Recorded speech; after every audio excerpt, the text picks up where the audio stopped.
TaylorMade R15. Today we're going to review the drivers that have come out, the hot drivers that have come out for 2015. TaylorMade have launched the R15 as, I guess, a follow-up to the slider.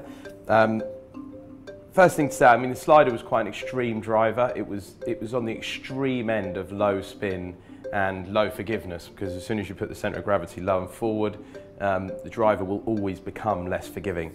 So with R15, what TaylorMade are claiming is that they have got the centre of gravity lower and more forward, and they've done that by using two 12.5 gram weights as opposed to one 20 gram weight.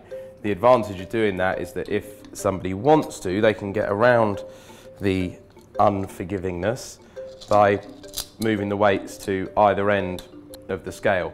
The other thing that they've done is they've changed the design of the weight so that if I undo this, the weight, this is the actual weight, so this weighs 10 grams, whereas before it was the slidey bit underneath where all the weight was.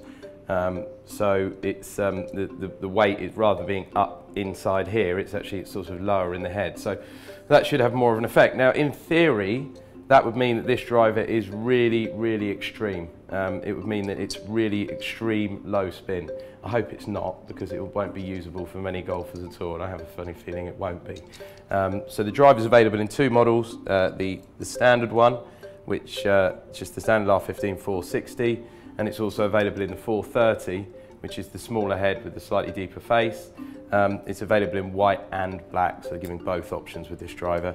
We did a bit of bench testing with it to test what the standard specs come up like. All of the lofts come up a little bit higher on loft, which is kind of normal. Like the 10.5 reads at about 11, the 9.5 reads at about 10 on the bench testing. They all sit quite nicely to what I would say is the good player's eye. So they sit pretty square, or if anything slightly open, which is quite nice. So we'll give them a try. As always, standard shaft, exactly the same as last year's test, so we can actually see what this is doing relative to last year in a controlled way. Diamana B Series 70X, CPM 270, so we'll see how they go.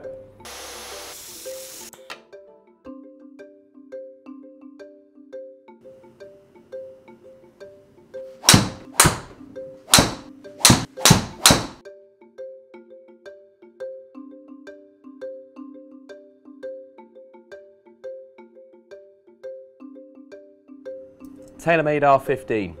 First thing to say is when we did these tests, we did a benchmark against the last test that we did. So we hit the TaylorMade 510 that we hit last time and compared the data to the data that we had last time, so that you can see if there's any differences to the way that I'm hitting the ball from last time. There are slight differences, and that will all be in the table of data that's attached to these videos on our website, as will the comparator. You'll be able to see how this head performs against the old slider model. A few observations with this head really. First thing, just to look at the sliding weight situation.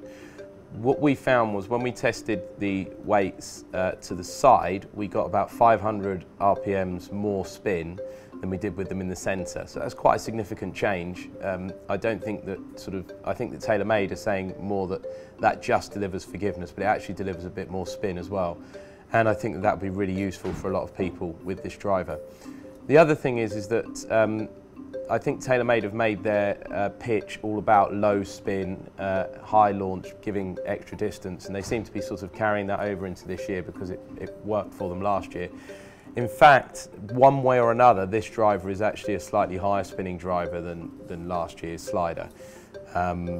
Why that is, I don't know, but that's what we found on the testing. You can see the benchmark on the 510. I am definitely spinning it a little bit more 4 months down the road from doing the last test, but this driver is certainly not a lower spinning than last year's slider, and actually I think that that's a good thing.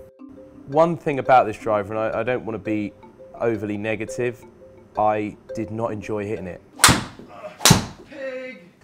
You know, the original slider was not very forgiving. It's really unforgiving if you go anywhere near the heel of the club. You just get like mega high spinners.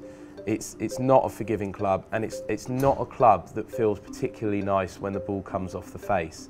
It performed pretty well. I mean, you'll see the data going along the bottom of your screen for all three heads. The 430, which is probably the one that I would use, gave me an overall total distance of 297, spin rate of 2.2634, good launch angle around 12 degrees and good ball speed. But like I said, I did have to delete a lot of shots, more than I did with any of these other drivers, to get the sort of 10 centered hits that we need to give us the data that we use for these tests. So it's not a driver that I would consider using. I am still using the old slider in a Japanese spec because it's got the flatter lie angle. I think all drivers are made way too upright these days, but this driver I don't think is a better driver than the old slider. I didn't enjoy hitting it. I will carry on testing it. You know, the blackhead, I mean, I prefer looking at it, but you know, it's okay. I mean, I think TaylorMade fans will probably go into this driver, but I think if you were going to if you were going to miss a TaylorMade product release, this would not be a bad one to miss. I think it's a little bit of a dog maybe, but it does go all right. It's just not very fun to hit.